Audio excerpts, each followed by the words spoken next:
Seniai, tolimoje žemėje, gyveno išmintingas karalius, vardu Saliamonas. Žmonės atvykdavo iš visų pasaulio kampelių, kad išgirstų jo išmintingus sprendimus. Jis buvo žinomas dėl gebėjimo perprasti problemas, kurios gliumino visus kitus. Bet net ir pats išmintingiausias karalius susidurdavo su iššūkiais, kurie atrodė neįsprendžiami. Vieną dieną prieš jį pateko išties širdį veriantis atvejis. Dvi moterys stovėjo prieš Saliamoną, abi tvirtindamos esančios to paties kūdikio motinos. Kūdikis buvo mažas ir nekaltas, o jo ateitis kybojo ant plauko. Kiekviena moteris aistringai gynė savo pusę, pasakodamos meilės ir praradimo istorijas. Buvo neįmanoma pasakyti, kuris sako tiesą. Teismo salė buvo tyli, tvyrojo įtampa, nes visi stebėjosi, kaip karalius nuspręs. Jie stebėjo Saliamoną, tikėdamiesi išminties stebuklo. Atidžiai išklausęs, karalius Saliamonas prabilo, jo balsas buvo aiškus ir tvirtas. Jis paprašė kalavijo. Neškite man kalaviją, įsakė jis, ir padalykite gyvą kūdikį pusiau. Atiduokite po pusę kiekvienai moteriai. Per minią nuvilnijo atodusis. Kaip galėjo išmintingasis karalius pasiūlyti tokį siaubingą dalyką? Tikrai, tai buvo žiaurus posūkis, neteisybės audra. Žmonės murmėjo, sukrėsti jo žodžių. Jie tikėjo, kad jo garsiai išmintis jį paliko šią sunkią akimirką. Kaip tikra motina galėtų sutikti su tokiu baisiu poelgiu? Bet tada nutiko kažkas nepaprasto. Viena iš moterų, jos veidas buvo pilnas siaubo ir ašarų, sušuko.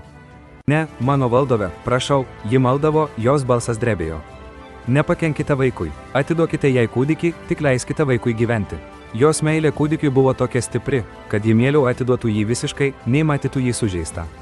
Ji norėjo, kad kūdikis gyventų, nesvarbu, kas jį augintų. Antroji moteris, tačiau, nieko nepasakė. Ji tiesiog linktelėjo, atrodė patenkinta mintimi padalyti vaiką. Ji ramiai sutiko su karaliaus baisiu pasiūlymu. Jai, atrodo, nerūpėjo kūdikio gyvybė, tik gauti savo teisingą dalį. Žinanti šypsena palietė karaliaus Saliamono lūpas. Jis matė per sumaišties audrą. Atiduokite gyvą kūdikį pirmajai moteriai, pareiškė jis. Ji yra tikroji motina. Teismas palengvėjęs atsiduso ir pajuto baimę. Saliamono išmintis vėl sušvito ryškiai. Motina, kuri tikrai mylėjo vaiką, parodė savo širdį. Ji buvo pasirengusi atsisakyti visko, net ir savo pretenzijų, kad apsaugotų savo vaiką. Jos nesavanaudiškas poelgis, gimęs iš grynos motiniškos meilės, akimirksniu atskleidė tiesą. Kitos moters abejingumas įrodė jos apgaulę. Ši istorija moko mus galingos pamokos apie gyvenimo audras. Kartais viskas atrodo baisu, nesąžininga ar net neįmanoma. Galime jaustis tarsi esame besisukančios audros viduryje, negalėdami aiškiai matyti. Bet lygiai kaip karalius Saliamonas, mes dažnai turime pažvelgti giliau, nei atrodo iš pirmo žvilgsnio. Tikroji motina nesistengė laimėti mūšio, ji tiesiog veikė iš gilios meilės ir tiesos.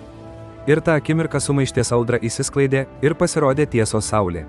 Gyvenimas mums siūs daug iššūkių, išbandančių mūsų kantrybę ir širdis. Susidūrę su sunkumais, prisiminkite šią istoriją. Nepasiduokite paviršutiniams įvaizdžiams ar griežtiems sprendimams.